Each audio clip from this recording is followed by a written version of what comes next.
মনোরোগ নিয়ে আমি অনেক পড়াশোনা করেছি, কিন্তু তুই যা বলছিস সে তো আমার শিক্ষা দীক্ষার বাইরে। এখানে আমি কি করব? আপনাকে আমায় সাহায্য করতে হবে। আমি একটা ভয়ঙ্কর খেলাতে নেমেছি। সেই খেলায় জেতা হারার উপর নির্ভর করছে দুটো জীবন। আর আমি দুটো জীবনকে বাঁচাতে চাই। আমি কোনো পথ দেখতে পাচ্ছি না অগ্নি। একজনকে বাঁচাতে হলে তোকে আরেকজনকে বলি দিতেই হবে।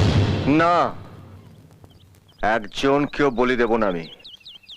তার জন্য আমাকে যা করতে হয় আমি তাই করব।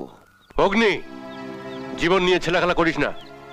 আমি শুধু জীবন নিয়ে খেলতে চাইছি না গুরুজি, আমি জীবন মৃত্যু নিয়ে খেলতে চাইছি।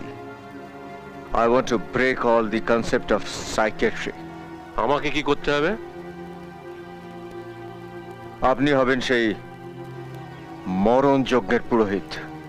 আমি তোর গুরু, কিন্তু আজ গুরুর আসন থেকে নেমে এসে আমি তোর সহকারীর কাজ করব। অগ্নি, তুই আর মহারাজ মিলে আমার স্ত্রীকে নিয়ে কি করতে চাইছিস? তোদের কোনো কিছু করার অনুমতি আমি দেব না। Relax relax. What relax? কিছু করতে হবে না তোদের।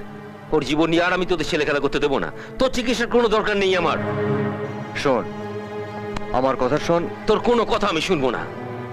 একটু আগে যে দেবশ্রীকে আমি দেখেছি সেই আমার কাছে সত্যি, আর সেই সত্যিটা নিয়ে আমি সারা জীবন বেঁচে থাকবো।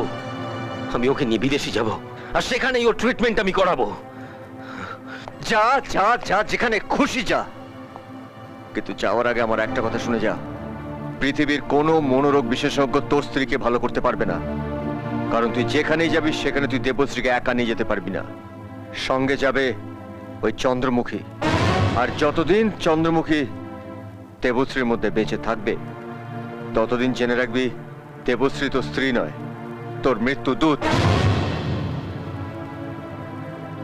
আমি দেবশ্রীর মধ্যে থেকে চন্দ্রমুখীকে তাড়াতে চাই, তোর মাথার ওপর থেকে মৃত্যুর ছায়াটাকে সরাতে চাই।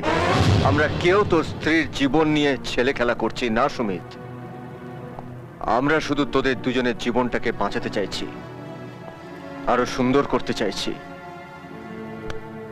কারণ আমি শুধু ডাক্তার নই, আমি তোর বন্ধু। এই বন্ধুর কথা মেনে এইটুকু সহযোগিতা কর।